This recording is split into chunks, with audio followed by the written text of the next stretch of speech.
Blue collar, and the pups are 6 weeks old today. We're going to be worming them with a Milbamax tablet. Up to now, the pups have been wormed every 2 weeks, but we use Drontal, which is a liquid, because it's easier to give puppies. We do worm them when she's 4 to 5 days pregnant. We're just keeping up to worming the pups every 2 weeks. We'll worm them up until they are 12 weeks old, and then it'll go to monthly. That's up until being 6 months old, and then from being 6 months, it's every 3 months, as your vet would advise. Now I'm just gonna have a listen to the heart, check everything sounds normal. There's nothing abnormal that would have to point out to a veterinary surgeon. I'll have a listen to the lungs as well, make sure there's no crackling sounds, make sure everything sounds fine. Boop.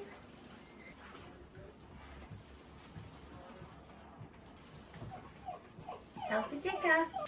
There's numerous different ways that you can worm puppies. It's quite difficult to do when you're by yourself and the puppy's really wriggly. Any food or anything that you want to hide it in, that's really easy. If you've got a picky puppy that just spits the tablet out, oh, and eats the food.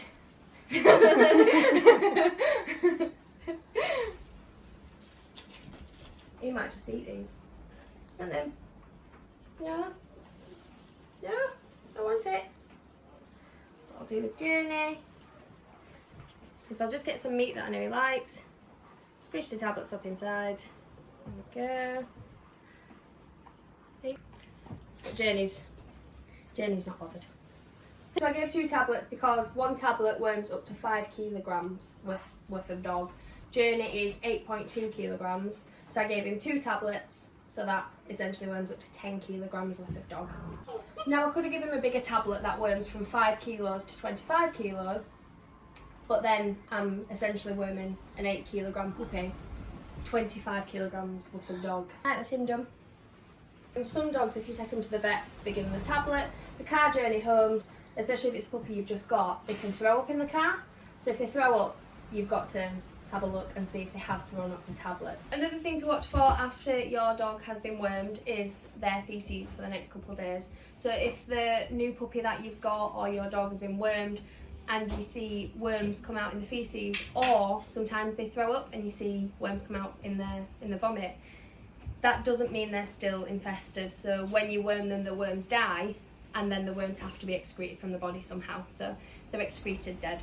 The dog can still have their eggs, so the egg cycle continues going. So even though the worms have died, they do advise then that you still worm them the next time or the next couple of times to make sure that you break the cycle. The puppies, if they had worms, you just worm them again in 2 weeks. Whereas if Jaws was 4 months old, we'd worm him again in a month, or yeah, depends which tablet you use as well, depends which worm. It's best just speaking to your vet.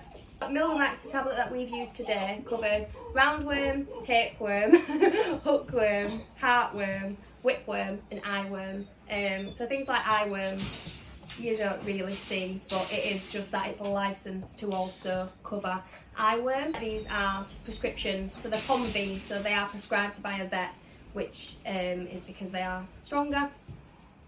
So it's always best just having a discussion with your vet and deciding which worming routine is best for you. If the dog has worms and they are excreted in the faeces, or they throw up worms, you're best cleaning it up and really cleaning the area. So use a strong cleaner, whatever you've got. Clean the area, and if you've got other animals as well, make sure the other animals are not able to eat the vomit or sniff around the area. So it'd be ingesting the eggs.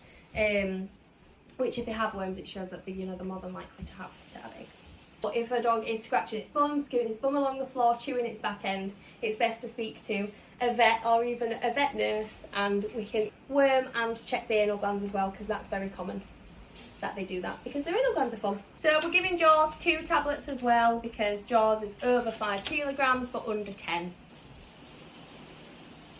I put my hands in with the other puppy and I've really learnt my lesson.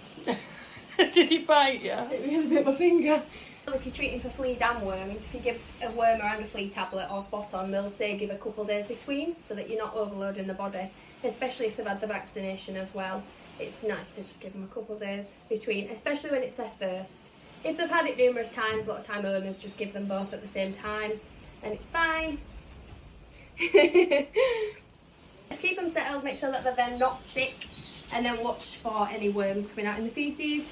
or them throwing up. If you're worming a dog by yourself, it's often really difficult. So if you just get someone in to bum stop, hold its front legs, because that's what they do, they start pawing.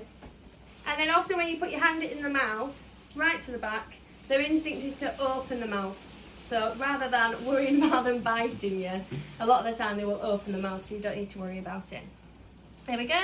You push them right to the back. You're not going to push it down its airways. Obviously don't push too far, because You've killed I it. suppose you could. Hello! Yeah. It is nice as well to give them a bit of food or something after, just to push the tablet down. There we go. Good dog.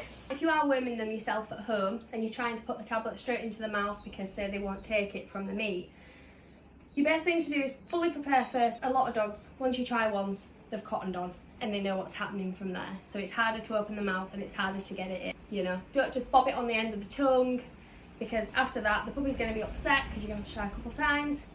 Just go for it and put the tablet as far back as you can. Hold the lip like this.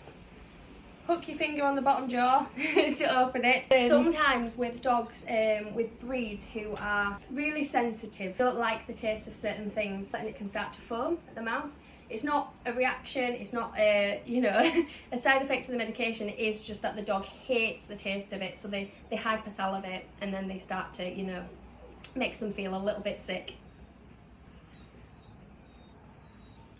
Head up. Well done. So that's another reason why getting it straight to the back of the mouth first is easier, because if they're trying to spit it out of the mouth and they get, you know, the tablet starts to break down on the tongue, then they start to hate the taste of it. There you go, all done.